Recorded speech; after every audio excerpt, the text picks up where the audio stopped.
Olá, meus queridos alunos, bom dia! Hoje nós estaremos dando continuidade ao conteúdo da aula anterior. Falaremos sobre a idade dos metais, como vocês podem observar aqui. Porém, antes de falar sobre a idade dos metais, nós vamos fazer uma breve revisão sobre o conteúdo da aula anterior. Nós vimos na aula passada que existem diversas teorias que abordam a origem do ser humano e de tudo que existe.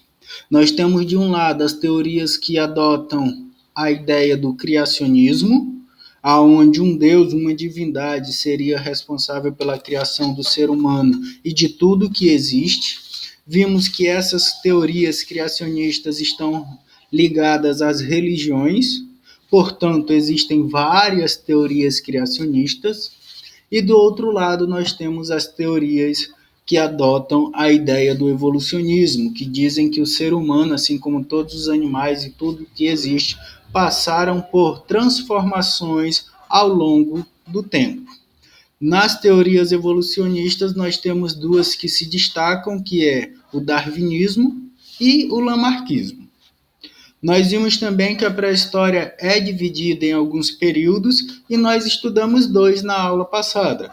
Paleolítico, no qual o ser humano é nômade, vive da caça, da pesca e da coleta de alimentos, necessita estar constantemente se deslocando em busca desse alimento, vive basicamente em cavernas e utiliza a pintura rupestre para expressar o seu cotidiano e a sua religiosidade. Vimos também que os principais materiais usados pelo ser humano nesse período paleolítico é justamente a madeira, os ossos e a pedra.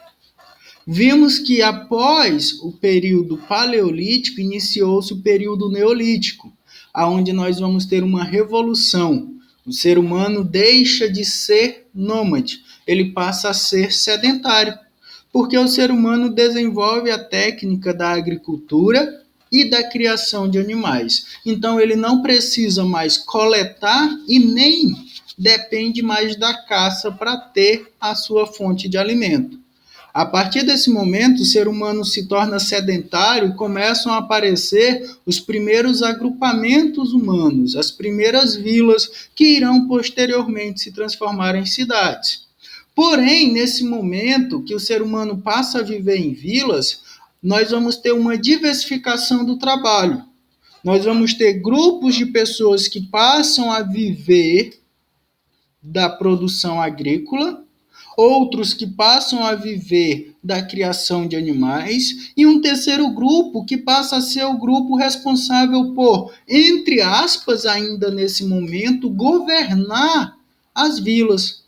Serão os governantes, os líderes que passarão a organizar essas vilas. E nesse momento de especialização do trabalho, surgirão, por exemplo, os artesãos, que serão responsáveis por produzir os instrumentos necessários para a agricultura, para a criação de animais e para a cerâmica, que também é uma outra descoberta do ser humano durante o período neolítico. E aí, esses artesãos, eles vão ser responsáveis por descobrir os metais. E entre os anos 5.000 e 4.000 a.C., o ser humano passa, então, a começar a utilizar os metais. É óbvio que o ser humano ele vai gradualmente descobrindo quais metais ele pode trabalhar. Nós vamos observar aqui no nosso texto que nós temos 3 idades dentro da idade dos metais, ou seja, nós temos uma divisão também dentro dessa idade dos metais.